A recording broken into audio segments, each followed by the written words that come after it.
I just walked the US-Mexican border and into the city of Tijuana. But is it really the most dangerous city in the world? This is day 65 to 67 of going from the Arctic to the Antarctic without flying. I'm trading in rental cars for other modes of transportation, so I changed the way I pack my bags. The light rail train takes you all the way to San Ysidro, which is where the Mexican border is. And just about an hour later, I was getting ready to cross the Mexican border. It was super simple and easy to get through to Tijuana. But from past experience, I can remember it being a super long wait to get back. And it's definitely easier to cross into San Diego without a car. The main central part of the city is called La Revolucion. And there are markers throughout the way to get you there. It's only about a 30-minute walk, I'd say. I'm not gonna lie, the walk into the central area was not the most pleasing. In fact, I'd say it's a little bit sketchy. And you walk by a bunch of pharmacies that are selling you pleasure, I guess. The start of the downtown core is marked by the Friendship Arch. But my first order of business was to get a SIM card from Telcel. The only two things that are really important to me going forward is having my passport and having a data plan. You know, I think people would be absolutely shocked to know how nice the downtown is here. One of my main goals in Mexico is kind of to disprove the security risks that a lot of people think they have coming here. I think in many ways there's racist undertones into that thinking, and I don't understand how people have this impression that the US is somehow like a safe zone. You know, I got hit with culture shock right away being here. Even though it's a border town, it's really hard to get around if you're not able to speak at least a bit of Spanish. Like, there wasn't a single person at my hostel that spoke English. And this is not even a complaint. I think it's funny when people vacation to other countries, but they want it to be the exact same way that it is at home. I actually can't believe just how lively the city is. There's so much movement.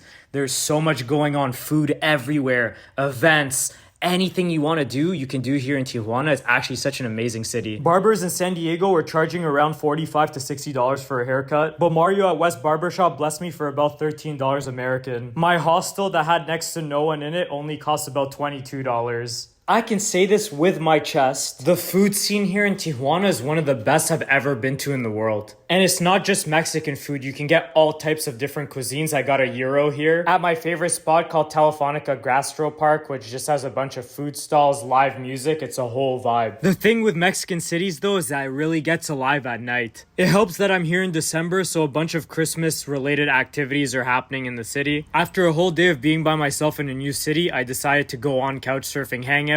And Brenda, Diego, and Omar invited me to go to the beer garden to share some food. My bad, Omar, I cut you out. They were so accommodating, it was actually insane. Omar offered me and Brenda to come with him to Playas de Tijuana. It was a bit too cold to swim, but we checked out a boat that had recently just been abandoned. And the beach also serves as a de facto border to the United States. I thought it was super dope to see all the different like art pieces and different like reflections that people had on some of the posters that you'll see here.